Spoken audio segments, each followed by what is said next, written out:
नमस्कार मंडळी, ठरलं तर मग आजचा म्हणजेच 25 जानेवारीचा फ्रेश असा रिव्ह्यू तुम्ही माझ्या आवाजामध्ये ऐकत आहात. सुरुवातीला आपण पाहतोय की सायली रूममध्ये येते आणि अर्जुनला कॉफी देते. त्यानंतर ती कपाट वगैरे उघडते आणि ती तिचे जे काही कपडे आहेत तर त्यांच्या घड्या करत असते आणि अर्जुन हे सगळं बघत असतो. आणि हे सगळं बघत असताना अर्जुनच्या लक्षात येतं. तो म्हणतो की काय ग सायली, दमली आहेस का? तर सायली म्हणते नाही का हो? तर अर्जुन म्हणतो मला एक गोष्ट कळत नाही की तन्वीने जेवणावरून जे काही नाटक केलं त्यावरून तू तिला काहीच बोलली नाहीस. तर सायली म्हणते मी काही बोलली असते ना तर उगीच शब्दाला शब्द वाढला असता. आणि त्या क्षणी पूर्ण आजी आणि अस्मिताताईंनी वेळेवरती जेवणं महत्त्वाचं होतं ना. आता अर्जुन म्हणतो की हो, पण तन्वीची चूक तिला दाखवायला नको का? सायली म्हणते आजपर्यंत काय कमी वेळा आपण तिला तिच्या चुका दाखवल्या का? पण काय उपयोग झाला? तिला ते हवं तेच करते ना तन्वी, कारण अश्विन भाऊजींचा पाठिंबा आहे ना तिला म्हणून. आणि पुढे म्हणते की त्यामुळे तिला खूप आधार वाटतो आणि म्हणून ती हवी तशी मनमानी करते असं सायली सांगत असते. आता अर्जुन म्हणतो मग काय आपण आता गप्प बसायचं का?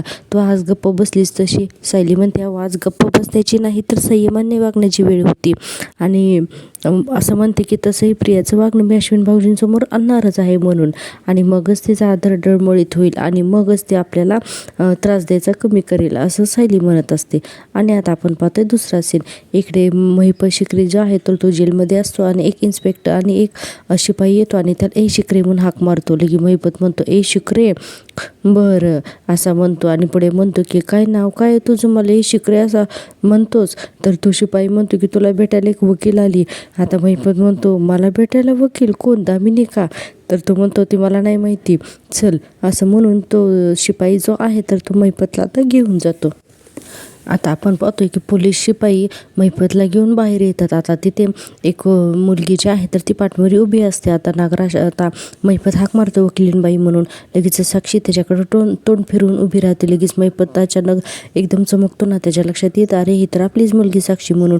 पण तिथे आता एक पोलीस शिपाई सुद्धा असतो, त्यामुळे दोघांनाही काही बोलता येत नाही आहे आणि दोघंही एकमेकाला पाहतात. एवढंच आपण पाहतोय. आणि इकडे पुन्हा अर्जुन सीन पाहतोय की अर्जुन म्हणत असतो की तू कधी कधी सांगणार आहेस हे सगळं? सायली म्हणते म्हणजे अगदी संध्याकाळी हो, जरा तरी धीर धराल ना तुम्ही.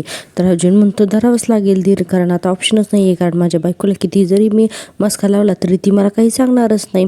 सायली म्हणते हे बघा, मला ना प्रियाचा खरा चेहरा अश्विन भाऊजींच्या समोर आणायचा आहे. म्हणजे तसा त्यांना अंदाज आलेलाच आहे. मागे नाही का ती रात्रभर खोटं बोलून बाहेर राहिली होती, त्यावेळेस अश्विन भाऊजी किती चिडले होते. पण तेवढं पुरेसे नाही आहे ना, प्रिया किती खालच्या पातळीला जाऊ शकते ना, हे मला अश्विन भाऊजींना दाखवून द्यायचंच आहे असं सायली म्हणत असते. आता अर्जुन म्हणतो सायली तू अशी शांतपणे बोलायला लागलीस ना की मला ना जरा टेन्शनच येतं, कारण अशा वेळेस आहेत ना की तुझ्यामध्ये 2.0 सायली ना ती जागी होते आणि मग मला माहिती की तुझ्यासमोर कोणताही दुष्ट माणूस टिकूच शकत नाही. सायली म्हणते हो का? अर्जुन म्हणतो हो खरंच, कारण काय ना की बाकीच्या घरामध्ये जेव्हा बायको शांत होती ना तेव्हा ते माणसं खुश होतात, पण माझ्या घरात जेव्हा बायको शांत होते आणि असं काही बोलते ना तेव्हा मला भीती वाटते आणि असं वाटतं की काही खरं नाही बुवा आता म्हणून. सायली म्हणते हे बरे हां तुमचं, मी शांत राहिले तुम्ही म्हणता शांत राहते, मी काय बोलले की म्हणता बोलते, आता नक्की काय करायचं ते तुम्ही ठरवा. अर्जुन म्हणतो मी काही जरी ठरवलं तर तू थोडीच माझं ऐकणार आहेस, तुला हवं ते तू करणारच ना, राईट? सायली म्हणते ऐकवा तुम्ही आता ना कधीच काही बोलणार नाही. अर्जुन म्हणतो कधीच नाही म्हणजे 3 सेकंद. त्यावर लगेच सायली म्हणते तुम्हाला मी. अर्जुन म्हणतो बघ बोलीस तू. आता सायली अर्जुन दोघीही हसायला लागतात. आता सायली म्हणते की आता मी शांतच राहणार आहे आणि पुढे म्हणते की प्रियाच्या बाबतीत जे काही करायचं आहे ना तर ते मी न बोलूनच करणार म्हणून. आता हा खेळ प्रियाच्या पद्धतीने नाही तर हा खेळ आता माझ्या पद्धतीने मी खेळणार आहे. आता अर्जुन तिला म्हणतो की ऑल द बेस्ट म्हणून. आता आपण पुन्हा पाहतोय की साक्षी इकडे म्हणत असते की बसा म्हणून महिपतला. आता कारण तिथे पोलीस गार्ड असतात त्यामुळे त्या दोघांना अगदी बापलेकांना एकसारखं बोलता येत नसतं. आता एक वकील म्हणून साक्षी महिपतला भेटायला आलेली आहे. आता महिपत तिच्यासमोर बसतो. आता साक्षी म्हणते की मिस्टर महिपत शिकरे, तुमच्यावर झालेले आरोप मला माहीत आहेत, पण तरीसुद्धा मला तुमच्या तोंडून हे सगळे आरोप ऐकायचे आहेत असं साक्षी म्हणत असते. आता नेमकं काय घडलं असं साक्षी महिपतला विचारते. आता इकडे महिपत पाहतो तर तो पोलीस कॉन्स्टेबल तिथंच उभारलेला असतो. महिपत म्हणतो वकिलीनबाई खरं तर माझी काहीच चूक नाही, पोलिसांनी मला धरलं आणि इथं आणून टाकलं. आता माझ्यासारखा साधा सज्जन माणूस काही करेल का? तुम्हाला काय वाटतं? आता ती वकिलीनबाई म्हणते की महिपत शिकरे तुम्ही व्यवसायाने बिल्डर आहात बरोबर आहे ना? तर महिपत म्हणतो 113%. तर साक्षी म्हणते, जो ॲक्सिडेंट घडवण्याच्या आरोपाखाली तुम्हाला अटक केली गेलेली आहे ना, तर तो ॲक्सिडेंट तुम्ही असं म्हणून जोरजोरात खोकण्याचं आता नाटक करते आणि एवढी जोरजोरात साक्षी खोकते की तो लगेच कॉन्स्टेबलला साक्षी खून करून सांगते की मला पाणी आण म्हणून. तो कॉन्स्टेबल म्हणतो की हो घेऊन येतो हा, म्हणून तो पाणी आणायला जातो. इतक्यात साक्षी तिचा खोकला थांबवते आणि महिपतच्या हातात हात देऊन म्हणते की अण्णा कसे आहात तुम्ही, किती काळजी वाटत होती मला तुमची, किती शोधलं मी तुम्हाला, कुठे होतात तुम्ही, कुठे गायब झाला होतात. तर महिपत म्हणतो, किती दिवसांनी दिसतंय माझं लेकरू, मला डोळे भरून बघू दे अगोदर. शेवटी तो बाप आहे ना, त्याला मुलगी भेटली की तो सगळं दुःख विसरतो आणि फक्त त्याच्या लेकराकडे बघत असतो. तो म्हणतो, परत मला दिसशील न दिसशील मला माहीत नाही, पण तू इथं येण्याची एवढी जोखीम का उचललीस. आता साक्षी म्हणते, अहो जोखीम का उचललीस म्हणजे अण्णा मला बघायचं होतं तुम्हाला भेटायचं होतं. अण्णा असं काय बोलताय, इतके दिवस झालं मी तुम्हाला शोधण्याचा प्रयत्न करते, तुमची काहीच बातमी माझ्यापर्यंत येत नाही आहे. मग मला अण्णा नेमकं सांगा बरं की नेमकं काय झालं आहे, ते नक्की काय झालं आहे, कुठे होता तुम्ही इतके दिवस. आता हे सगळं म्हटल्यानंतर महिपतनाला तो आठवायला लागतो तो व्हिडिओ नाही का, साक्षीच्या भोवतीने आग लावलेली असते, त्या गोल्ड रिंगनात आगीच्या साक्षी असते. हा सगळा व्हिडिओ महिपतने बघितलेला असतो. महिपत विचार करतो की काय झालं, हे सगळं साक्षीला आत्ता सांगून काही पण फायदा होणार नाही, पोरं आणखीन घाबरायला नको, पण सावध तर हिला करायलाच लागेल ना. आता साक्षी म्हणत असते, अण्णा बोला ना तुम्ही. आता महिपत म्हणतो की हे बघ शिक्षक लेकरा, आता काहीच विचारू नकोस होतो, असं महिपत म्हणतो आणि पुढे म्हणतो की फक्त तू आता मी तुला जे काही सांगतोय ना ते कान आणि डोळा उघडे ठेवून नीट ऐक. आता या क्षणापासून, आजच्या दिवसापासून 12 महिने 24 तास तू कोणावर सुद्धा विश्वास ठेवायचा नाही, कोणावर सुद्धा भरोसा ठेवायचा नाहीच, अगदी कोणावरच नाही, असं महिपत म्हणतो. त्या नाग्यावर पण नाही आणि त्या प्रियावर तर नाहीच नाही, असं आता महिपतने सांगितलेलं असतं. आता प्रिया म्हणते की अण्णा पण ते दोघे तर. इतक्यातच तो कॉन्स्टेबल पाणी घेऊन येतो. लगेच साक्षी पुन्हा खोकल्याच नाटक करते.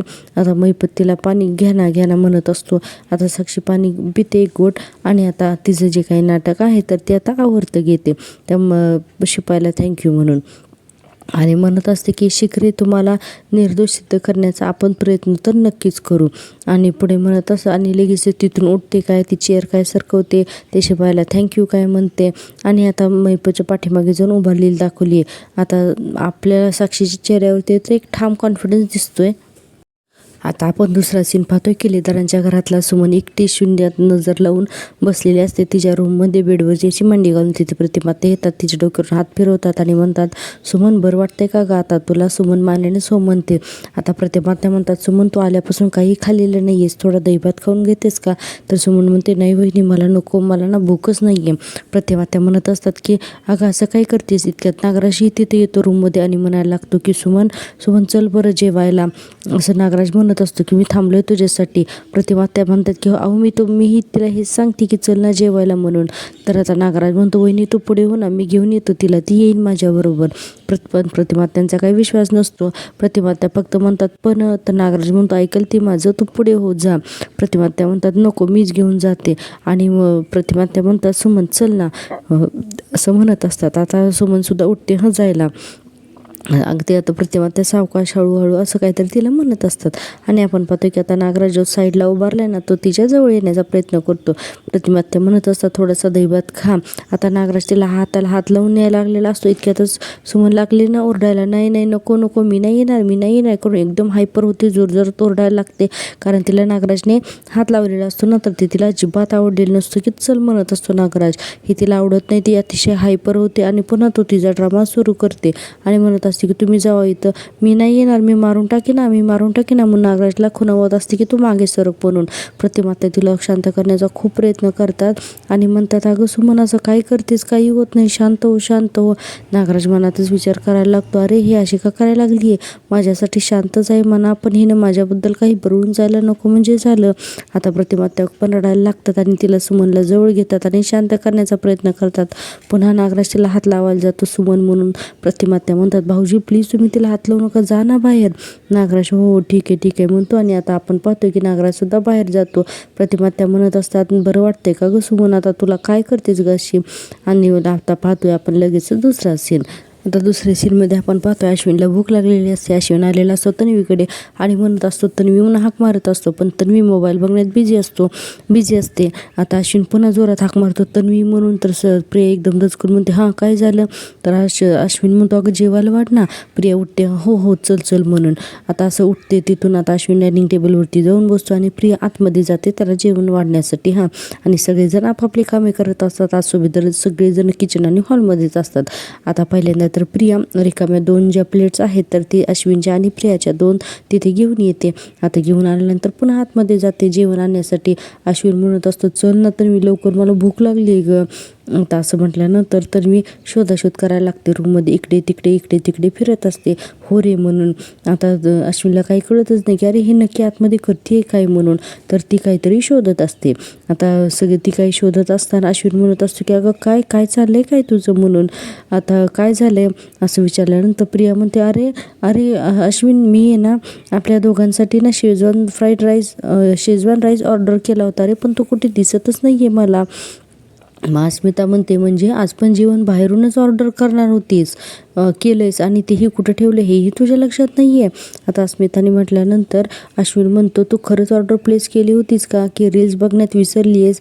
तर प्रिया म्हणते मी खरंच ऑर्डर प्लेस केली होती, हे बघ म्हणून आहे ना ते आता त्या रिसिप्टसुद्धा दाखवते की 2 शेजवान फ्राईड राईस, हे बघ दिसते का असं मोबाईलमध्ये तिची ती रिसिप्टसुद्धा दाखवते. आणि म्हणते अरे स्वतः मी ती डिलिव्हरी घेतली आणि ते पार्सल मी तिथे ओट्यावरती नेऊन ठेवलं. आणि असं म्हणून ती गप्प बसते आणि आता ती सायलीकडे बघते ना. आता सायलीकडे बघून की म्हणते की अच्छा बरं असं झालं आहे का, आता मला कळालं आपलं पार्सल कुणी लपवून ठेवलं आहे ते. आता अश्विनला काही कळतच नाही, सायलीलाही समजत नाही. कल्पनाताई सगळे पाहत असतात. आता प्रिया म्हणते की सायली माझं लवकरात लवकर पार्सल दे. आता असं म्हटल्यानंतर सायली म्हणते मी कशाला घेऊ तुझं पार्सल, असं आता सायली म्हणते. अश्विनलाही काही कळत नाही. आता कल्पनाताई म्हणतात आणि आम्ही काय रोज तुझ्यासारखं बाहेरचं जेवण जेवत नाही तन्वी.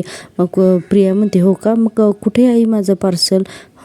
मी आणि माझ्या नवऱ्याने उपाशी राहावं म्हणून मुद्दामहीने हे पार्सल लपवून ठेवलंय, असं आता प्रिया जोरात ओरडाआरडा चालू करून बोलत असते. आता अश्विन म्हणतो बाद झाले, हे असल्या वातावरणात ना मला जेवण्याची इच्छाच नाही, उठतो मी. आता इतक्यातच तिथं पूर्णाजी येतात ना आणि म्हणतात की या घरामध्ये कुणीही रिकाम्या ताटावरून उठता कामा नये. आता असं म्हटल्यानंतर प्रतापराव म्हणतात पूर्णाई पण त्यासाठी अगोदर ताट भरलेलं असावं लागतं. अश्विनच्या ताटाकडे तर बघ, त्याचं ताट पूर्ण रिकामं आहे. त्याच्या बायकोच्या राज्यात त्याचं ताट रिकामच आहे, असं आता प्रतापराव म्हणतात. आता तिथे अर्जुनसुद्धा आलेला असतो. आता प्रिया म्हणते कारण बाबा आम्ही जेवावं असं तुमच्या मोठ्या सुनेचीच इच्छा नाही आहे, असं प्रिया म्हणते. असं प्रियाने म्हटल्यावर अर्जुन म्हणतो की तन्वी अगं तू स्वयंपाक केलं नाही आहे तर त्याचं खापर तू माझ्या बायकोवरती का फोडतेस, असं आता अर्जुन म्हणायला लागतो. आता अर्जुनने म्हटल्यानंतर लगेच प्रिया म्हणते अरे तुझ्या बायकोची बाजू घेण्या अगोदर तिला विचार तरी तिने आधी काय केलं आहे ते. आता असं म्हटल्यानंतर सगळे तर बघतच असतात की नक्की हे सगळं चाललं आहे काय ते. इतक्यातच विमल म्हणते तन्वीताई सायलीताईंनी ना काहीच केलेलं नाही आहे, तुमचं पार्सल आहे ना हे बघा इथंच आहे. म्हणून आता विमल ते पार्सल आणून देते आणि म्हणते की हे बघा तुमचं पार्सल हे तिथे होतं, तुम्हीच तिथे पाहिलं नाही. आता विमलने असं म्हटल्यानंतर अश्विन पण बघत राहतो ना की काय हिनेच पार्सल पाहिलं नाही असं अश्विनला वाटतं. आता प्रिया बघा पुढे आणखीन मोठा तमाशा करते पण तो तिच्या अंगलटीस येतो. आता म्हणते की जेवणाचं कोपऱ्यामध्ये कोण ठेवतं, आम्हाला हे पार्सल सापडू नये म्हणून मुद्दाम तिने हे पार्सल लपवून ठेवलं होतं. आता प्रियाची या बोलण्यावरती अश्विनचा विश्वास बसतो. लगेच अश्विन उठून उभा काय राहतो आणि म्हणतो की हे तू लपवलं होतंस का गं सायली जेवण. तर सायलीला पण धक्का बसतो, अरे अश्विन तिच्यावरतीच का आरोप करतो ना, ते कळत नाही, स्वतःच्या बायकोची चूक याला दिसतच नाही. आणि अश्विन म्हणतो सायली नसेल माझी बायको सुगरण पण ती माझ्यासाठी प्रयत्न करते, ते सुद्धा तुला आता सहन होत नाही आहे का गं, असं अश्विन म्हणायला लागतो. आणि पुढे म्हणतो की मी मागचं सगळं विसरून तुझ्याशी नीट वागण्याचा प्रयत्न करतोय पण तू सायली आम्ही उपाशी कसं राहू हे बघतेस का तू. आता यावरती बघा सायली काहीच नाही बोलताना डायरेक्ट संपूर्ण ताट वाढून अश्विनच्या समोर आणून ठेवते आणि म्हणते की हे घ्या आणि म्हणते की आपल्या माणसांना उपाशी ठेवणे इतपत निष्ठूर मी नाही आहे अश्विन भाऊजी, असं म्हणते. आणि म्हणते की ते काम तर तुमच्या बायकोचं आहे, ते काम माझं नाही आहे. आता असं म्हटल्यानंतर बघा आता सायलीने मोठं शस्त्रच बाहेर काढलंय. अश्विन म्हणतो म्हणजे यात सुद्धा आता तन्वीची चूक आहे का. आता अश्विन म्हणतो म्हणजे यात सुद्धा तन्वीची चूक आहे. तर सायली म्हणते हो अहो तिचं 2 मिनटं पार्सल मिळायला उशीर झाला तर तिने किती गोंधळ केला. आणि पुढे म्हणते की पण आज तिच्यामुळे आज आपल्या घरातली सगळी लोक उपाशी राहणार होते हे माहिती का तुला. आता असं सायली म्हणते. अस्मिता म्हणते म्हणजे काय गं. तर सायली म्हणते म्हणजे अहो सुमन काकूंना मी त्यांच्या घरी सोडायला जाण्या अगोदर सगळा स्वयंपाक करून गेले होते अस्मिताताई. आणि आता सगळं अर्जुन आणि सायली हे दोघं जण आठवतात आणि आता पुढे सांगायला लागतात. सायली म्हणते तरीही मी घरी आल्यावर सगळी जेवणाची भांडी रिकामी कशी होती याचं उत्तर आहे माझ्याकडे. आता एकदम तन्वी घाबरते ना. आता तिला वाटतं अरे हिला कसं काय माहिती म्हणून सगळ्यांचे चेहरे दाखवले. आता आपण पाहतोय की लगेचच ही सायली जी आहे ना तर ती आतमध्ये जाते आणि तिचा मोबाईल घेऊन येते. आणि तिचा मोबाईल घेऊन आल्यानंतर आता अश्विनला स्पष्टच एक व्हिडिओ दाखवते आणि म्हणते की हे बघा. अश्विन व्हिडिओ बघतो तर त्या व्हिडिओमध्ये स्पष्ट दिसत असते की प्रिया जी आहे तर ते सगळं अन्न तिने एका पिशवीमध्ये भरून अक्षरशः कचरा कुंडीत टाकलेला असतं आणि तो व्हिडिओ सायलीने अश्विनला दाखवलेला असतो. आता अश्विनला हे सगळं बघून खूपच वाईट वाटतं. आता सायली अश्विनकडून मोबाईल घेते आणि पूर्णाजींना दाखवते तो मोबाईल आणि म्हणते पूर्णाजी हे पहा म्हणून मोबाईल. आता पूर्णाजी आणि अश्विन दोघांनीही तो व्हिडिओ बघितलेला असतो की कसं प्रियाने घरातला सगळा स्वयंपाक भरून केराच्या पिशवीत टाकलेला असतो. आता अश्विन म्हणतो की हे काय तन्वी. तर अर्जुन म्हणतो तुझ्या बायकोचं नवीन कारस्थान आहे ते. आता असं म्हटल्यानंतर अश्विनला तर अगदी लाजल्यासारखं झालेलं असतं. पूर्णाजी म्हणतात या प्रकरणाचं काय स्पष्टीकरण देणार आहेस तू तन्वी. आता असं म्हटल्यानंतर प्रिया म्हणायला लागलेली असते की पूर्णाजी मी ते. त्यावर अर्जुन म्हणतो काय बोलणार आहे ती. फार तर खोटंच बोलणार आहे. पण तन्वी आता खोटं बोलण्याचा प्रयत्नही करू नकोस तू असं अर्जुन म्हणत असतो. आणि पुढे आपण दाखवतो की अर्जुन म्हणतो की हे जेवण फेकताना आम्ही तुला बघितलेलं आहे म्हणून. आता अर्जुनने असं आता स्पष्ट सांगून टाकलेलं आहे. आणि मग ते आठवून सगळं सांगायला लागतो की मी आणि सायली गाडीतून येत होतो आणि अचानकच आम्हाला तिथे प्रिया दिसते. सायली म्हणते का रे प्रिया इथे कसं काय.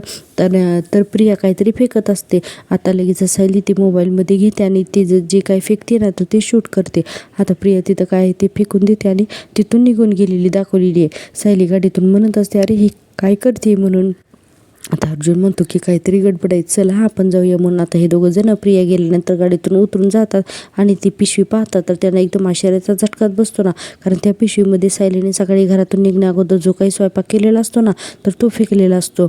आता हे दोघं जण म्हणतात अरे जेवण. आणि सायली ही प्रियाने असं का फेकून दिले. पण सायली ओळखते ना की हे तिनंच बनवलेलं जेवण असतं म्हणून. पण दोघेही काही न बोलता घरामध्ये येतात आणि सिच्युएशन बघून सायली सगळी सिच्युएशन हँडल करते. पहिल्यांदा तर स्वयंपाक करून अगदी सगळ्यांना जेवायला घालते आणि मगच अश्विनच्या समोर हे सगळं उघड करते. आता प्रतापराव हे सगळं ऐकून म्हणतात अन्नाचा अपमान करताना हे सगळं तुला काहीच वाटलं नाही तन्वी.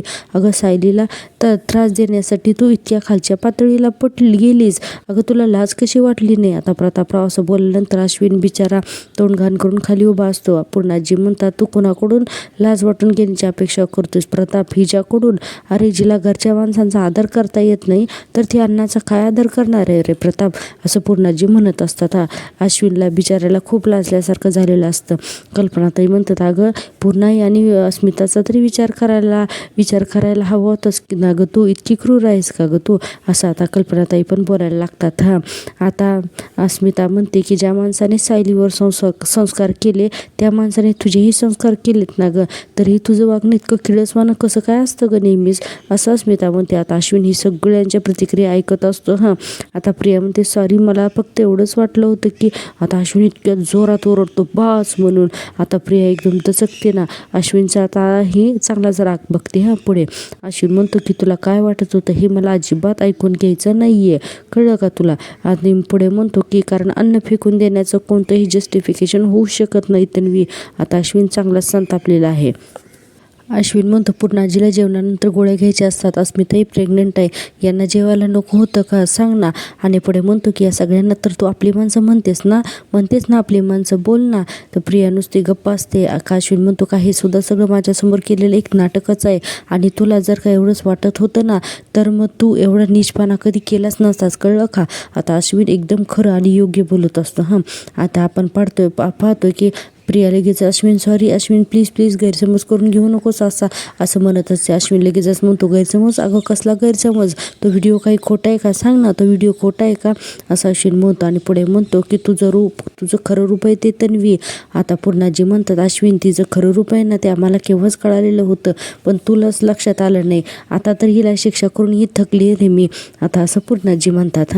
आता आपण पाहतोय की बघा आता अश्विन म्हणतो की हिचा खोटेपणा मी अगोदरच बघितला होता पूर्णाजी, पण आज हिने अन्न फेकण्याचा जो काही खेळ केलाय ना तर त्याला मी नाही माफ करू शकत असं आता अश्विन म्हणतो. आणि आपण पाहतोय पुढे अश्विन तिला चांगली शिक्षा देतो. अश्विन म्हणतो तू आज घरातल्या सगळ्यांना उपाशी ठेवण्याचा प्रयत्न केलास ना, तर आज दिवसभरात तू उपाशी राहायचंच, काही खायचं नाहीच आणि हीच तुझी शिक्षा आहे असं आता अश्विनने चांगलंच फरमान सोडलेलं असतं. आता प्रिया एकदम घाबरलेली असते आणि गप्प असते, कारण तिला बोलण्यासाठी आता तोंडच नसतं. आणि आपण पाहतोय की ठरलं तर मगचा आजचा हा भाग इथेच संपलेला आहे. प्रेक्षकांनो, तुम्हाला जर का मी दिलेला रिव्ह्यू आवडत असेल तर प्लीज चॅनल एकदा सबस्क्राईब करा. खूप प्रेक्षक असे आहेत जे रिव्ह्यू तर पाहतात पण चॅनलला सबस्क्राईब करत नाहीत, तर असं करू नका. प्लीज चॅनलला सबस्क्राईब करा. चॅनल मॉनिटाईज होण्यासाठी तुमच्या सपोर्टची खूप गरज आहे. पुढच्या भागामध्ये आपण पाहतोय चैतन्यने कोर्टाची परमिशन मिळवलेली असते महिपच्या घरामध्ये जाऊन शोधाशोध करण्याची, आणि आता अर्जुन सायली तिथे पोचलेले असतात. तिथे एका ब्रीफकेसमध्ये त्यांना एक फाईल सापडते, ज्या फाईलमध्ये काही डॉक्युमेंट असतात आणि पेमेंट टू NK असं लिहिलेलं असतं. आता NKचा अर्थ आता अर्जुन म्हणतो की NK म्हणजे काय असेल, तर सायली म्हणते नागराज किल्लेदार. आणि आपण पाहतोय की चैतन्य आणि पोलीस सुद्धा एकमेकांकडे बघतात. तर असा असणार आहे उद्याचा भाग. तर प्रेक्षकांनो, मी जर तुम्हाला दिलेला रिव्ह्यू आवडत असेल तर प्लीज चॅनलला सबस्क्राईब करा. भेटूया उद्याच्या भागात. तोपर्यंत टेक केअर, बाय बाय.